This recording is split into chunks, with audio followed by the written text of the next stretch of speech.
வணக்கம். இது ஐபிசி தமிழின் செய்தி நேரம். முதலில் தலைப்புச் செய்திகள்.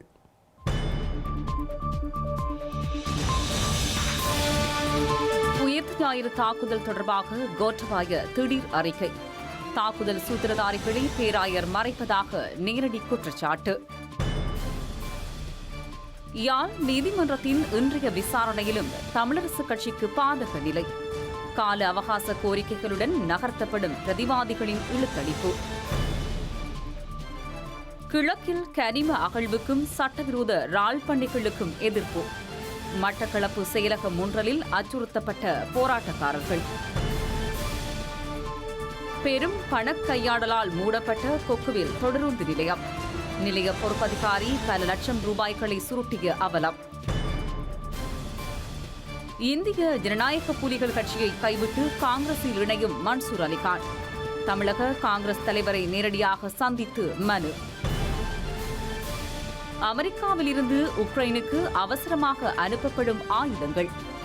உக்ரைன் நீண்ட காலமாக கோரிய நீண்ட தூர ஏவுகணைகளும் அடக்கம்.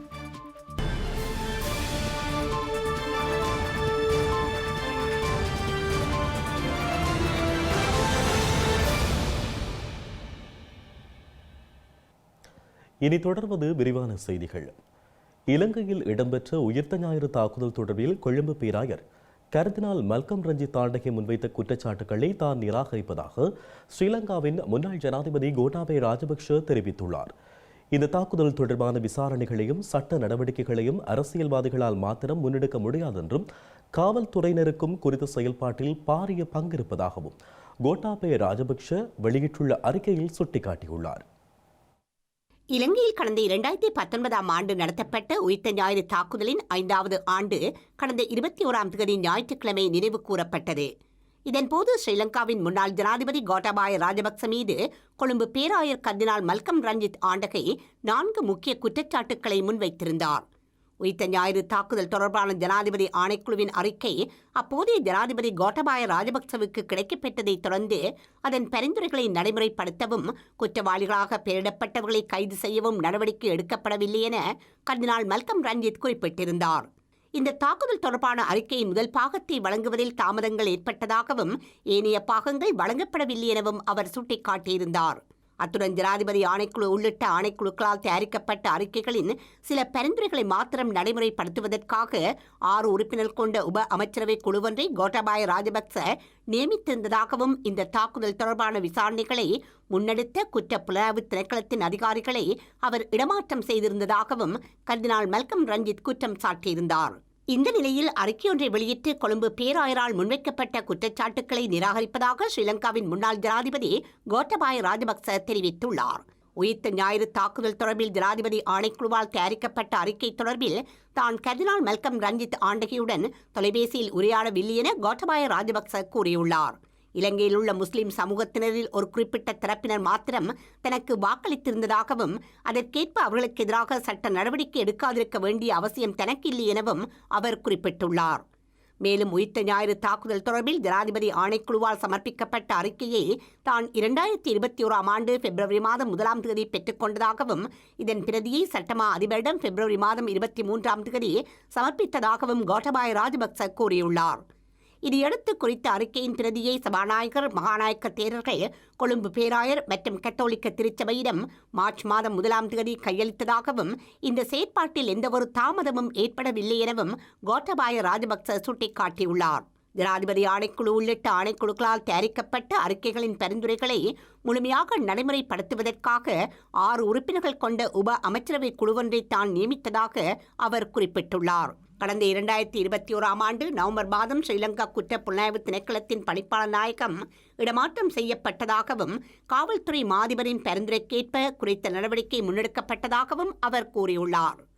முன்னாள் பிரதியமைச்சர் ரஞ்சன் ராமநாயக்கவின் நீதிமன்றில் நிலுவையில் உள்ள வழக்கு விசாரணை தொடர்பான குற்றச்சாட்டு காரணமாக அவர் இடமாற்றப்பட்டதாக ஸ்ரீலங்காவின் முன்னாள் ஜனாதிபதி குறிப்பிட்டுள்ளார். இதேவேளை உயிர்த்த ஞாயிறு தாக்குதலுக்கு காரணமானவர்கள் சட்டத்தின் முன் நிறுத்தப்படாமை தொடர்பில் கொழும்பு பேராயர் தன் மீது குற்றம் சுமத்தியதாகவும் கோட்டாபாய ராஜபக்ச தெரிவித்துள்ளார். எனினும் குற்றவாளியை சட்டத்தின் முன் நிறுத்த வேண்டியது அரசியல்வாதிகளின் கடமை மாத்திரமல்ல எனவும் இதற்காக காவல்துறையினரும் பணியாற்ற வேண்டும் எனவும் அவர் குறிப்பிட்டுள்ளார். இதன்படி இந்த தாக்குதலுடன் தொடர்புடைய சுமார் 93 பேர் தற்போது சட்ட விசாரணைகளுக்கு உட்படுத்தப்பட்டுள்ளதாகவும் அவர் சுட்டிக்காட்டியுள்ளார். இலங்கை தமிழரசு கட்சியின் தேசிய மாநாட்டுக்கு எதிராக யாழ்ப்பாண மாவட்ட நீதிமன்றத்தில் தாக்கல் செய்யப்பட்ட வழக்கு எதிர்வரும் ஜூன் மாதம் 20ஆம் தேதிக்கு ஒத்திவைக்கப்பட்டுள்ளது. வழக்கின் 5வது எதிராளியான சண்முகம் குகதாசன் மன்றில் முன்னிலையாகாத காரணத்தினால் அவருக்கு மீண்டும் அறிவித்தல் அனுப்புமாறு யாழ் மாவட்ட நீதிமன்றம் உத்தரவிட்டுள்ளது. இலங்கை தமிழரசு கட்சியின் தேசிய மாநாட்டிற்கு தடை விதிக்க கோரி கட்சியின் மத்திய குழு உறுப்பினரான பீட்டர் இளஞ்செழியன் யாழ்ப்பாணத்தில் வழக்கு தாக்கல் செய்திருந்தார். இது தொடர்பான வழக்கு இன்று யாழ்ப்பாணம் மாவட்ட நீதிமன்றில் விசாரணைக்கு எடுத்துக் கொள்ளப்பட்டது. 5வது எதிராளியான சண்முகம் குகதாசன் இன்றும் நீதிமன்றில் முன்னிலையாகாத காரணத்தினால் திருகோணமலையில் உள்ள அவரது சரியான முகவரிக்கு மீண்டும் அழைப்பு கட்டளையினை அனுப்புமாறு நீதிமன்றம் உத்தரவிட்டது. அத்துடன் 1 மற்றும் 3ஆம் எதிராளிகள் தரப்பு சார்பில் முன்னிலையான சிரேஷ்ட சட்டத்தரணி ஸ்ரீகாந்தா தங்கள் தரப்பு கருத்துக்களை முன்வைக்க கால அவகாசம் கோரினர். இதனையடுத்து எதிராளிகள் தமது சமர்ப்பணங்களை முன்வைக்க அவகாசம் வழங்கி ஜூன் 20ஆம் தேதிக்கு வழக்கு ஒத்திவைக்கப்பட்டுள்ளது. தமிழ் தேசிய கூட்டமைப்பின் தலைவரும் திருகோணமலை மாவட்ட நாடாளுமன்ற உறுப்பினருமான சம்பந்தனுக்கு சம்பளத்துடன் கூடிய 3 மாத கால விடுமுறை வழங்குவதற்கு ஸ்ரீலங்கா நாடாளுமன்றம் இன்றைய தினம் அனுமதி வழங்கியுள்ளது. எதிர்க்கட்சியின் பிரதான அமைப்பாளர் லக்ஷ்மன் கிரியல்ல இது தொடர்பான யோசனை ஒன்றை நாடாளுமன்றத்தில் முன்வைத்திருந்த நிலையில் தமிழ் தேசிய கூட்டமைப்பின் நாடாளுமன்ற உறுப்பினர் சார்ல்ஸ் நிர்மலநாதன் அதனை ஆதரித்திருந்தார். 91 வயதாகும் சம்பந்தன் தற்போது சுகையினமடைந்துள்ளமை குறிப்பிடத்தக்கது. மட்டக்களப்பு வாகரை பிரதேசத்தில் அபிவிருத்தி என்கின்ற போர்வையில் மேற்கொள்ளப்படும் இறால் வளர்ப்பு திட்டம் மற்றும் இல்மனைட் கனிம அகழ்விற்கு எதிராகவும் ஆதரவாகவும் பிரதேச மக்களால் இன்றைய தினம் இருவேறு போராட்டங்கள் முன்னெடுக்கப்பட்டுள்ளன. போராட்டத்தின் இறுதியில் மாவட்ட அரசாங்க அதிபர் அலுவலகத்தில் மனு ஒன்றை கையளிப்பதற்காக சென்ற நிலையில் 2 தரப்பினருக்கும் இடையில் ஏற்பட்ட வாக்குவாதத்தால் இரு சாராரும் மனுவை கையளிக்காமல் திரும்பிச் சென்றுள்ளனர். மட்டக்களப்பு வாகரை பிரதேசத்தில் அபிவிருத்தி என்ற போர்வையில் மேற்கொள்ள திட்டமிடும் இறால் வளர்ப்பு திட்டம் மற்றும் இல்மனைட் கனிம அகழ்வு ஆகியவற்றை முற்றாக தடை செய்ய கோரி போராட்டங்கள் முன்னெடுக்கப்பட்டு வருகின்றன. அந்த வகையில் குறித்த போராட்டங்களை முற்றாக தடை செய்ய கோரி காந்தி பூங்காவில் போராட்டம் முன்னெடுக்கப்பட்டிருந்தது. போராட்டக்காரர்கள் இயற்கை வளங்களை அளிக்கும் செயற்றிட்டங்கள் தமக்கு வேண்டாம், இறால் பண்ணை மற்றும் இல்மனைட் கனிம அகழ்வை மேற்கொள்ளாதே போன்ற வாசகங்கள் அடங்கிய பதாகைகளை ஏந்தியவாறு போராட்டத்தை முன்னெடுத்திருந்ததுடன் கிழக்கு மாகாண ஆளுநருக்கு எதிராகவும் கோஷங்களை எழுப்பியிருந்தனர். குறித்த திட்டங்கள் தொடர்பில் மக்களின் கோரிக்கைகளுக்கு ஆளுநர் மற்றும் மக்கள் பிரதிநிதிகளும் பொறுப்பு கூற வேண்டும் எனவும் ஆர்ப்பாட்டக்காரர்கள் தெரிவித்திருந்தனர். இல்மனைட் கம்பெனியின் மேனேஜராக கருதப்படும் சுபாஸ்கரன் அவர்கள் எமது பிரதேச மக்களை திட்டமிட்டு உங்களுக்கு சாமான் பொதி அடங்கிய பொருட்கள் அடங்கிய பொதிகளை தருகின்றோம் அல்லது உங்களுக்கு சிறிய பணத்தொகை தருகின்றோம் என பொய் கூறி ஒரு சில எமது கிராமத்தைச் சேர்ந்த ஒரு சில மக்களை ஏமாற்றி இந்த இடத்திற்கு கொண்டு வர வழிகட்டிருக்கின்றார். நாங்கள் அதனை அறிந்து எங்களோட சமூக மட்ட அமைப்புகள் ஒன்றிணைந்து இந்த இடத்துக்கு நாங்கள் வந்திருக்கின்றோம். இங்கே மக்களுடைய சாத்தியவள அறிக்கை எதுவும் இல்லை. இல்மனைட்டுக்கு கபாடிகரமாக காணிகள் அபகரிக்கப்பட்டு தற்போது இல்மனைட் அகழ்வு நடத்துவதற்காக பல வழிகளிலும் முயற்சித்து வருகின்றார்கள். அதேபோன்று நாங்கள் பாரிய ஆர்ப்பாட்டங்களும் பேரணிகளை நடத்தியிருக்கின்றோம் கடந்த 6 வருடங்களாக. ஆனால் இதுவரைக்கு அவர்கள் சூட்சமமான முறையிலே ஆளுநரின் உதவியோடு மற்றது மாவட்ட குழு தலைவரின் உதவியோடும் அவர்கள் செயற்பட்டுக் கொண்டிருக்கின்றதை நாங்கள் கண்கூடாக கண்டு கொண்டிருக்கின்றோம்.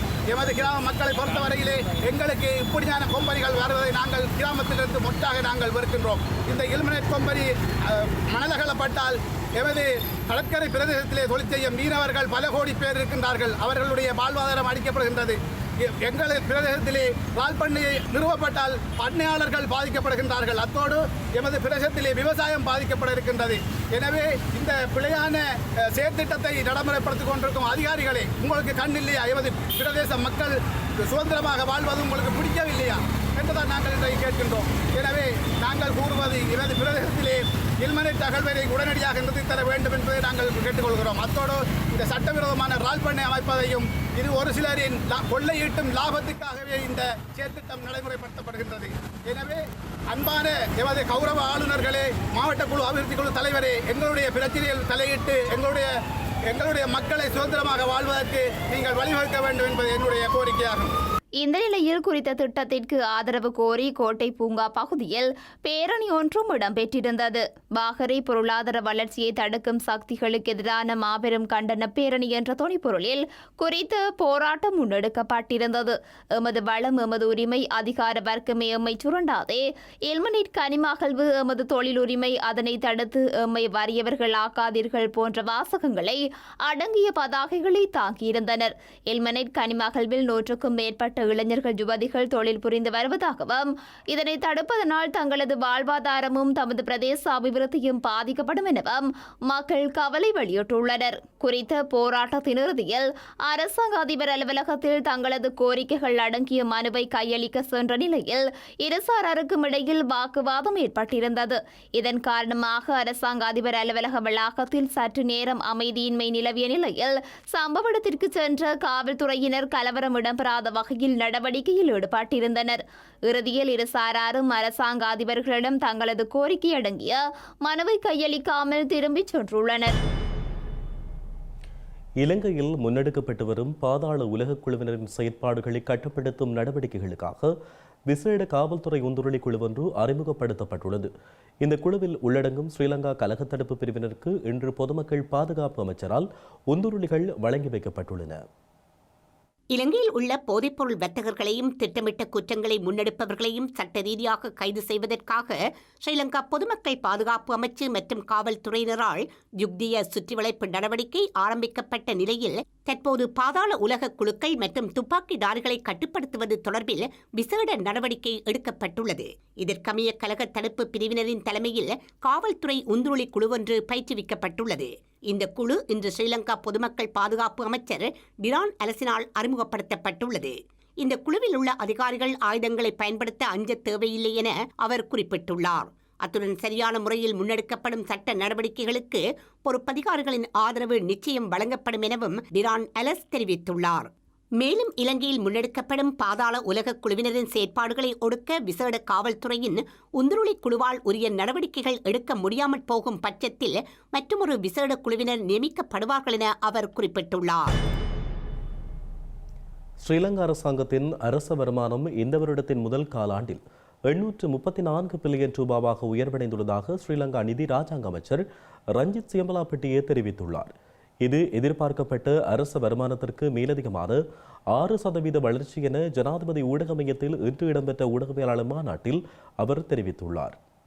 இலங்கையின் முறையான நிதி முகாமைத்துவம் மற்றும் வருமான முறைமையினால் 2024ஆம் ஆண்டு வருமான இலக்குகளை எட்டக்கூடிய ஆண்டாக அமையும் என ஸ்ரீலங்கா நிதி ராஜாங்க அமைச்சர் ரஞ்சித் சியம்பலாப்பட்டியே தெரிவித்துள்ளார். இந்த ஆண்டு பணப்புழக்கத்தை முகாமைத்துவம் செய்வதில் திரைசேரி கடும் சவாலை எதிர்கொண்டுள்ளதாகவும் தற்போதைய சட்டத்தின்படி கடன் பெறவும் பணத்தை அச்சிடவும் முடியாமல் இருப்பதே அதற்கு காரணம் எனவும் கூறினார். 2020 முதல் காலாண்டுடன் ஒப்பிட்டு பார்க்கும்போது 2024ஆம் ஆண்டின் முதல் காலாண்டில் மீள் கட்டமைப்பு செலவுகள் 35% அதிகரித்துள்ளதாகவும் கூறினார். கடன் வட்டியை திருப்பி செலுத்துவதிலும் 114% அதிகரிப்பும், மூலதன செலவுகள் 60% அதிகரித்துள்ளதாக சுட்டிக்காட்டினார். உள்நாட்டு இறைவரி திணைக்களம் இந்த வருடத்தின் முதல் காலாண்டில் 430 பில்லியன் ரூபாவையும், இலங்கை சுங்கம் 354 பில்லியன் ரூபாவினையும், மதுவரி திணைக்களம் 51 பில்லியன் ரூபாவையும் வருமானமாக ஈட்டியுள்ளதாகவும் அவர் கூறினார். இது பொருளாதார நெருக்கடியினை எதிர்கொண்ட நாட்டிற்கு கிடைத்த வெற்றியாகும் என்றும் ஸ்ரீலங்கா நிதி ராஜாங்க அமைச்சர் ரஞ்சித் சியம்பலாப்பட்டியே தெரிவித்துள்ளார். ஸ்ரீலங்கா காவல்துறையினர் மற்றும் புலனாய்வாளர்களின் விசாரணைகள் மற்றும் கைதுகள் வடக்கு மாகாணத்தில் மீண்டும் அதிகரித்துள்ளதாக தமிழ் தேசிய கூட்டமைப்பின் நாடாளுமன்ற உறுப்பினர் சிவஞானம் ஸ்ரீதரன் தெரிவித்துள்ளார். ஸ்ரீலங்கா அரசு தரப்பினரின் இவ்வாறான செயற்பாடுகள் மக்கள் மத்தியில் மீண்டும் அச்ச உணர்வை ஏற்படுத்தியுள்ளதாகவும் நாடாளுமன்றத்தில் வைத்து அவர் கூறியுள்ளார்.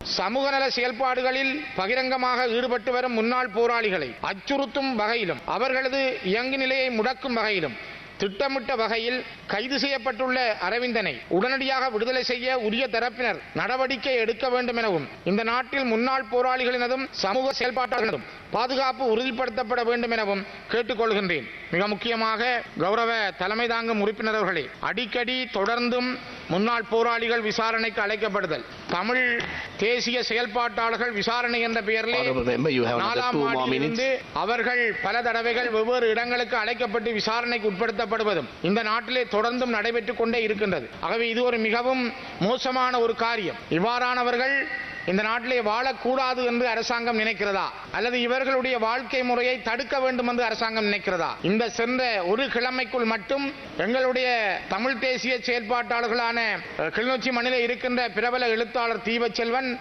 கிளிநொச்சி பரந்தல்லே அமைந்துள்ள TID டெரரிஸ்ட் இன்வெஸ்டிகேஷன் டிபார்ட்மெண்ட்டுக்கு அழைக்கப்பட்டு பல மணி நேரங்கள் ஒரு புத்தக வெளியீடு தொடர்பாக கிளிநொச்சி மண்ணுடைய மூத்த எழுத்தாளர் ஜோகேந்திரநாதன் எழுதிய ஒரு புத்தக வெளியீடு தொடர்பாக பல மணி நேரங்கள் அவர் விசாரிக்கப்பட்டிருக்கிறார். அதே நேரம் எங்களோடு இருக்கின்ற எங்களுடைய கௌரவ பிரதேச சபை உறுப்பினர் சண்முகராஜா ஜீவராசா கொழும்பிலே உள்ள 4ஆம் மாடிக்கு அழைக்கப்பட்டு விசாரணைக்கு உட்படுத்தப்பட்டார்.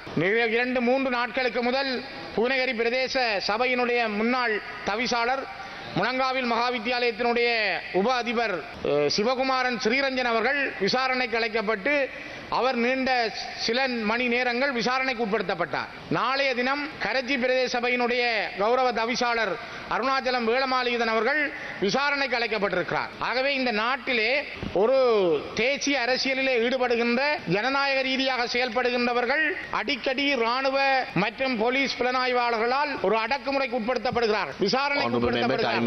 இந்த நாட்டில் எவ்வாறு நீங்கள் நல்லிணக்கம் பற்றி பேச முடியும்? அல்லது நீங்கள் சொல்லுகின்ற நல்லிணக்கமும் சமாதானமும் இந்த நாட்டிலே ஏற்படுவதென்றால் முதலிலே இந்த கைதுகள் விசாரணைகளை அரசாங்கம் நிறுத்த வேண்டும்.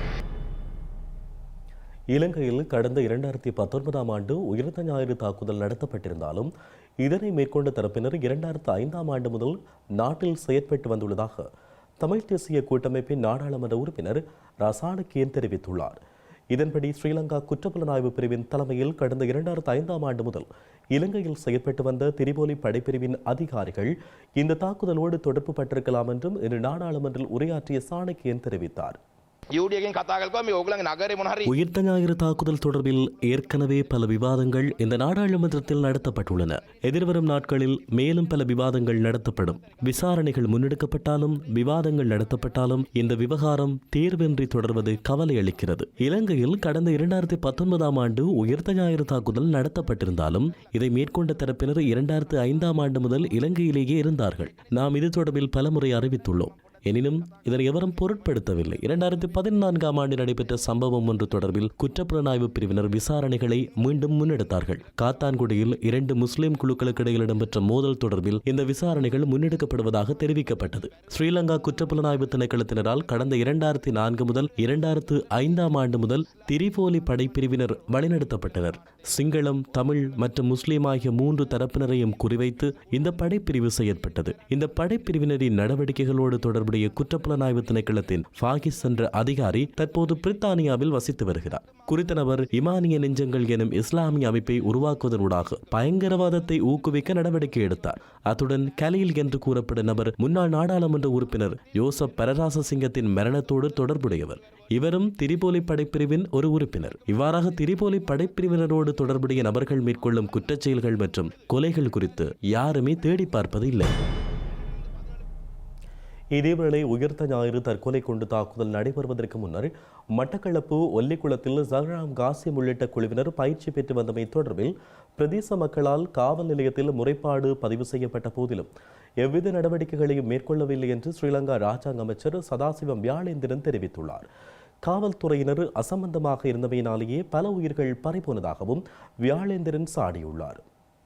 மட்டக்களப்பு ஆரையம்பதி ஒல்லிக்குளத்திலே இந்த குண்டு தாக்குதல் இடம்பெறுவதற்கு முன்பு ஒரு பரிச்சாத்த முயற்சி இடம்பெற்றது. இந்த குண்டு தாக்குதல் தொடர்பான ஒரு பரிச்சாத்த முயற்சி மட்டக்களப்பு ஒல்லிக்குளத்திலே இடம்பெற்றது. ஏனென்றால் இந்த குண்டு தாக்குதலை மேற்கொண்ட சூத்திரதாரியான சஹாரான் உட்பட அந்த குழுவினர் மட்டக்களப்பு மாவட்டத்தில் காத்தாங்குடியைச் சேர்ந்தவர்கள். ஆகவே காத்தாங்குடியை அண்மித்த ஒல்லிக்குளத்திலே இந்த பயிற்சி முகாம் ஒன்று இருந்தது. அந்த பயிற்சி முகாமிலே தவறுதலாக அந்த குண்டு வெடித்த நேரத்திலே அதை சென்று நல்லாட்சி காலத்திலே பார்வையிட்டு வந்ததாக ரவ்வைக்கும் அவருடைய ஒரு புகைப்படமும் கிடைக்கின்றது. அந்த பயிற்சி முகாமிலே குறிப்பாக ரில்வான் என்பவர் காயப்பட்டதாக, அதோடு இந்த சாரானோடு பல தற்போது பாராளுமன்றத்தில் இருக்கின்ற சில முஸ்லிம் தலைவர்களும் கைகுலுக்கின்ற போட்டோக்களை பார்க்க முடியும். அதே நேரம் இந்த காயப்பட்டிருக்கின்றவரை ஒல்லிக்குளம் பயிற்சி முகாமில் காயப்பட்ட ரில்வானை வைத்தியசாலையில் பார்வையிடும் நல்லாட்சி அமைச்சர். ஆகவே இதெல்லாம் நடந்த பொழுதோ அந்த பகுதி மக்கள் முறையிட்டார்கள். ஆனால் போலீசாரோ அல்லது அது சம்பந்தப்பட்ட பாதுகாப்பு பிரிவினரோ யாருமே இதை பெரிதாக அலட்டிக் கொள்ளவில்லை, கணக்கெடுக்கவில்லை. அன்று அதை தடுத்து நிறுத்தியிருந்தால் இந்த உலக பயங்கரவாத தாக்குதலை தடுத்து நிறுத்தும். சஹரானுக்கு எதிராக காத்தாங்குடியிலே மக்கள் ஆர்ப்பாட்டம் செய்தார்கள். அவருக்கு பல பிடியானைகள் இருந்தார். ஆனால் பாதுகாப்பு பிரிவினர் அவரை கைது செய்யவில்லை. புலனாய்வுத்துறையினர் சரியான ஒரு என்ன சொல்வது ஒரு அசமந்த போக்கிலே இருந்து விட்டார்கள். அப்போது இதே நான் சொல்கிறேன் என்றால் அப்பொழுது ஜனதா விமுக்தி புரமண ஜேவிபி அரசாங்கத்துக்கு எதிரான நம்பிக்கையில்லா தீர்மானத்தை கொண்டு வந்தது. 2019 ஏப்ரல் 21 உலக பயங்கரவாத தாக்குதலுக்கு பிற்பாடு ஜேவிபி அரசாங்கத்துக்கு எதிராக அப்போதைய அரசாங்கத்துக்கு எதிராக ஒரு நம்பிக்கையில்லா தீர்மானத்தை கொண்டு வந்த போது இன்று எதிர்க்கட்சி தலைவர் உட்பட இன்று முதலை கண்ணீர் வடிக்கின்ற நீல கண்ணீர் வடிக்கின்ற அத்தனை பேரும் ஜேவிபி அந்த நேரம் அரசாங்கத்துக்கு எதிராக, அதாவது இந்த நாட்டிலே ஒரு மிகப்பெரிய உயிரிழப்பை தடுக்க தவறிய இந்த அரசாங்கத்துக்கு எதிரான நம்பிக்கையில்லா தீர்மானத்தை கொண்டு வந்தபோது அதற்கு வாக்களித்து பாதுகாத்தவர்கள் தான் இவர்கள். தமிழ் எம்பிமார்களும் அடங்குவார்கள். இந்த பாராளுமன்றத்தில் இன்று நேற்று நாளை கூட பேச போகிற தொண்டர்களியே பேச போற சில தமிழ் பாராளுமன்ற உறுப்பினர்களும் அன்று அந்த அரசாங்கத்தை ஆதரித்து தங்களுடைய வாக்களை வழங்கி பாதுகாத்தார். அந்த தாக்குதலை மட்டக்களப்பு சியந்தவாலயத்திலே பயங்கரவாத தாக்குதலை மேற்கொண்ட முகமது ஆசாம் என்பவன் உடல் பாகங்களை பள்ளியங்காடு இந்து மானத்தில் புதைத்த போது அதை எதிர்த்து நாங்கள் பல போராட்டங்களை செய்தோம். கல்லடி பாலத்தில் வைத்து பாதுகாப்பு பிரிவினால் தாக்கப்பட்டோம். 5 பேர் அதிலே கைது செய்யப்பட்டார். என்னுடைய செயலாளர் உட்பட எங்கள் 5 பேருக்கும் 3 வருடங்களாக போலீசாரால் நீதிமன்றத்தில் வழக்கு தொடுக்கப்பட்டு நீதிமன்றத்திலே அந்த வழக்கிடம் கௌரவ நீதிபதி அவர்கள் உண்மைத்தன்மையை புரிந்து கொண்டு அந்த பயங்கரவாதி உடற்பாகத்தை கள்ளியங்காடு இந்து மாநிலத்திலிருந்து அகற்றினார். யாழ்ப்பாணம் கொக்குவில் தொடருந்து நிலைய பொறுப்பதிகாரி நிதி மோசடி குற்றச்சாட்டில் கைது செய்யப்பட்டுள்ள நிலையில் தற்காலிகமாக குறித்த தொடருந்து நிலையம் அரக்க முத்திரையிடப்பட்டு மூடப்பட்டுள்ளது. குறித்த தொடருந்து நிலையம் தற்காலிகமாக மூடப்பட்டுள்ளமையால் பிரயாண பயணச்சீட்டுகள் பெறும் பயணிகள் யாழ்ப்பாண தொடருந்து நிலையத்துக்கு செல்லுமாறு அறிவித்தல் விடுக்கப்பட்டுள்ளது. யாழ்ப்பாணம் கொக்குவில் தொடருந்து நிலையத்தில் கடமையாற்றிய நிலைய பொறுப்பதிகாரி 20 லட்சம் ரூபாய் நிதி மோசடி செய்துள்ளதாக தெரிவித்து கோப்பாய் காவல் நிலையத்தில் முறைப்பாடொன்று பதிவு செய்யப்பட்டுள்ளது. இது தொடர்பில் விசாரணைகளை முன்னெடுப்பதற்காக கொக்குவில் தொடருந்து நிலையம் அரக்கு முத்திரையிடப்பட்டு மூடப்பட்டுள்ளது. அத்துடன் தொடருந்து நிலைய பொறுப்பதிகாரியும் தற்காலிக பணி இடைநிறுத்தம் செய்யப்பட்டுள்ளார். குறித்த சம்பவம் தொடர்பான மேலதிக விசாரணைகளை கோப்பாய் காவல்துறையினர் முன்னெடுத்து வருகின்றனர். குறித்த தொடருந்து நிலையம் தற்காலிகமாக மூடப்பட்டுள்ளமையினால் பிரயாண பயணச்சீட்டுகளை பெறும் பயணிகள் யாழ்ப்பாணம் தொடருந்து நிலையத்திற்கு செல்லுமாறு அறிவிப்பொன்றும் காட்சிப்படுத்தப்பட்டுள்ளது. ஜனாதிபதி தேர்தலில் தமிழர் தரப்பு சார்பில் பொது வேட்பாளர் ஒருவர் களமிறக்கப்படுவதால் தமிழ் மக்களுக்கு என்ன பயன் என ஐக்கிய மக்கள் சக்தியின் மட்டக்களப்பு மாவட்ட தலைவர் சோமசுந்தரம் கணேசமூர்த்தி கேள்வி எழுப்பியுள்ளார். சஜித் பிரேமதாச ஜனாதிபதியாக தெரிவு செய்யப்பட்டால் 1 மாத காலப்பகுதிக்குள் மட்டக்களப்பு மயிலத்தமடு பிரச்சினைக்கு தீர்வு காணப்படும் என்றும் அவர் உறுதியளித்துள்ளார். தமிழ் தரப்பிலே இத்தகைய கருத்துக்கள் பிரேரணைகள் வந்திருப்பதான் அறிகிறேன். ஆனால் இந்த ஜனாதிபதி தேர்தலிலே ஒரு தமிழ் வேட்பாளரை நாங்கள் களத்திலே இறக்குவதன் மூலம் தமிழ் மக்களுக்கு கிடைக்க போகிற பயன் என்ன, அதை தான் நான் சிந்திக்கிறேன். இப்போ நாங்கள் அடுத்த கட்சிகளை பொறுத்த மட்டிலே குறிப்பாக முஸ்லீம் காங்கிரஸ், மலையக முன்னணி இப்படி போன்ற தமிழ் கட்சிகள் தங்களுடைய வேலை திட்டங்களை வருகிற ஜனாதிபதியுடன் ஒப்பந்தங்களை செய்து சில உடன்படிக்கைகளை செய்ய போகிறார்கள். எனவே தமிழ் மக்களுக்கு நிறைய பிரச்சனைகள் உண்டு.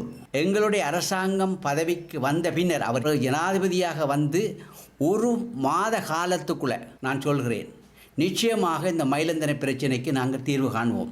விவசாயிகளுக்குரிய மேய்ச்சத்தரை சட்டபூர்வமாக பிரகடனப்படுத்தப்படும். மிகவும் ஆக்கிரமிப்புகள் நடைபெற்று கொண்டிருக்கின்றன. அவர்களுக்கு தெரியும் மொட்டு கட்சிக்கு சஜித் பிரேமதாசா போன்ற தலைவர்களை கொண்டு அவர்களுடைய ஊழல் மிக்க அரசை நடத்த முடியாது. இதற்கு ஒரே ஆள் உகந்தவர் ரணில் விக்ரமசிங்க.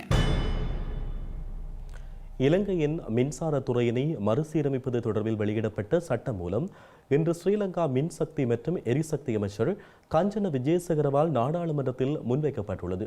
இந்த சட்டமூலத்தின் மூலம் மக்களுக்கு எந்தவொரு நிவாரணமும் வழங்கப்படவில்லை என பல விமர்சனங்கள் முன்வைக்கப்பட்டுள்ள நிலையில் இன்று நாடாளுமன்றத்தில் இது சமர்ப்பிக்கப்பட்டுள்ளது. இலங்கையின் மின்சாரத்துறையை மறுசீரமைப்பது தொடர்பான சட்டமூலம் கடந்த 19ஆம் தேதி வெளியிடப்பட்டது. கடந்த ஜனவரி மாதம் மின்சாரத்துறையை மறுசீரமைப்பது தொடர்பில் பங்குதாரர்களால் முன்வைக்கப்பட்ட பரிந்துரைகள் புதிய சட்டமூலத்தில் உள்ளடக்கப்பட்டுள்ளதாக தெரிவிக்கப்பட்டிருந்தது. இந்த நிலையில் இன்று ஸ்ரீலங்கா நாடாளுமன்றில் முன்வைக்கப்பட்ட சட்டமூலத்தை சவாலுக்குட்படுத்தி எதிர்வரும் 2 வார காலத்திற்குள் பொதுமக்கள் நீதிமன்றில் மனு தாக்கல் செய்யலாம் என மின்சக்தி மற்றும் எரிசக்தி அமைச்சர் கஞ்சன விஜயசேகர தெரிவித்துள்ளார். சவுதி அரேபியாவின் ரியாத்தில் நடைபெறவுள்ள உலக பொருளாதார மன்றத்தின் உலகளாவிய ஒத்துழைப்பு, வளர்ச்சி மற்றும் பலுத்திறன் குறித்த சிறப்பு கூட்டத்தில் ஸ்ரீலங்கா வெளிவிவகார அமைச்சர் அலி சப்ரி கலந்து கொள்ள உள்ளார். இதற்கென ஸ்ரீலங்கா வெளிவிவகார அமைச்சர் அலி சப்ரி சவுதி அரேபியாவின் ரியாத் நகருக்கு விஜயம் ஒன்றை மேற்கொள்ள உள்ளார். சவுதி அரேபியாவின் ரியாத் நகரில் 28ஆம் தேதி முதல் 29ஆம் தேதி வரை உலக பொருளாதார மன்றத்தின் உலகளாவிய ஒத்துழைப்பு, வளர்ச்சி மற்றும் வலுத்திறன் குறித்த சிறப்பு கூட்டம் நடைபெறவுள்ளது. உலக பொருளாதார மன்றத்தால் ரியாத்தில் ஏற்பாடு செய்யப்பட்டுள்ள கூட்டம் பல்வேறு துறைகள் மற்றும் தொழில் துறைகளைச் சேர்ந்த தலைவர்களை ஒன்றிணைத்து உடனடி தீர்வுகளுக்கான மற்றும் சிக்கலான பிரச்சினைகளை தீர்ப்பதற்காக விரிவான உரையாடலை ஊக்குவிக்கும் என எதிர்பார்க்கப்படுகின்றது. இதன்போது அலி சப்ரி நகர்ப்புற எதிர்காலத்தை கட்டியெழுப்புதல் மற்றும் வடக்கிலிருந்து தெற்கு, கிழக்கிலிருந்து மேற்கு நம்பிக்கையினை மீண்டும் கட்டியெழுப்புதல் ஆகிய 2 அமர்வுகளில் குழு உறுப்பினராக இணைந்து கொள்ள உள்ளார். அத்துடன் சவுதி அரேபியா உட்பட்ட பல நாடுகளைச் சேர்ந்த பிரமுகர்களுடன் இருதரப்பு சந்திப்புகளையும் நடத்தவுள்ளார். மேலும் ரியாத்தில் உள்ள இலங்கை சமூகத்தினரையும் சந்திக்கவுள்ள அமைச்சர் அங்கு அமைந்துள்ள இலங்கை சர்வதேச பாடசாலைக்கும் விஜயம் ஒன்றினை மேற்கொள்ள உள்ளார். மேலும் சில உள்ளூர் செய்திகள் தொடர்கின்றன.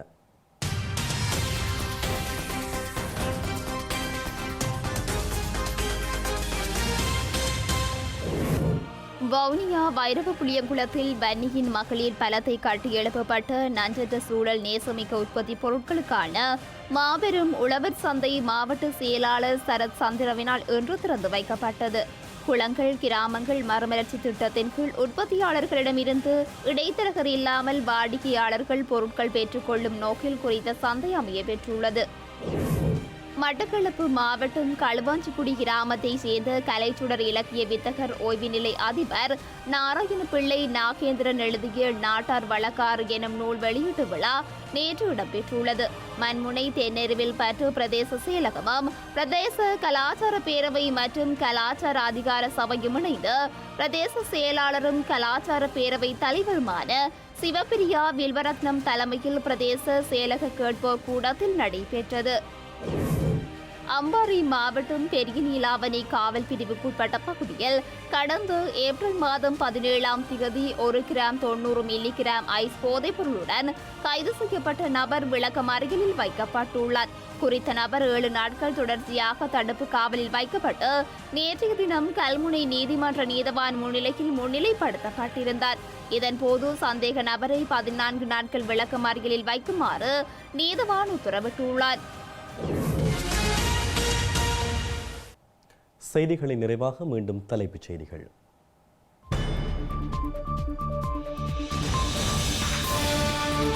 உயிர்த்த ஞாயிறு தாக்குதல் தொடர்பாக கோட்டபாய திடீர் அறிக்கை. தாக்குதல் சூத்திரதாரிகளை பேராயர் மறைப்பதாக நேரடி குற்றச்சாட்டு.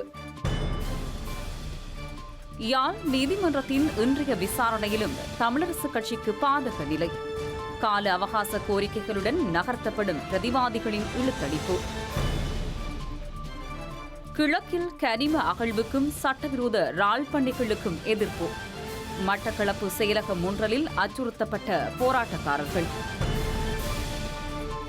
பெரும் பணக்கையாடலால் மூடப்பட்ட கொக்குவில் தொடருந்து நிலையம். நிலைய பொறுப்பதிகாரி பல லட்சம் ரூபாய்களை சுருட்டிய அவலம். இந்திய ஜனநாயக புலிகள் கட்சியை கைவிட்டு காங்கிரஸில் இணையும் மன்சூர் அலிகான்.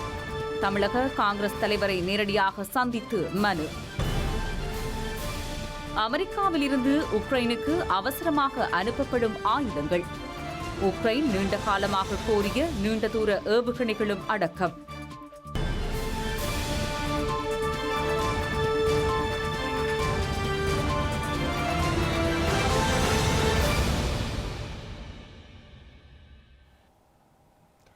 இத்துடன் ஐபிசி தமிழின் செய்தி நேரம் நிறைவடைகிறது. உடனுக்குடன் நீங்கள் செய்திகளை அறிந்து கொள்ள ibctamil.com என்கின்ற நமது இணையதளத்தினை பார்வையிடுங்கள். வணக்கம்.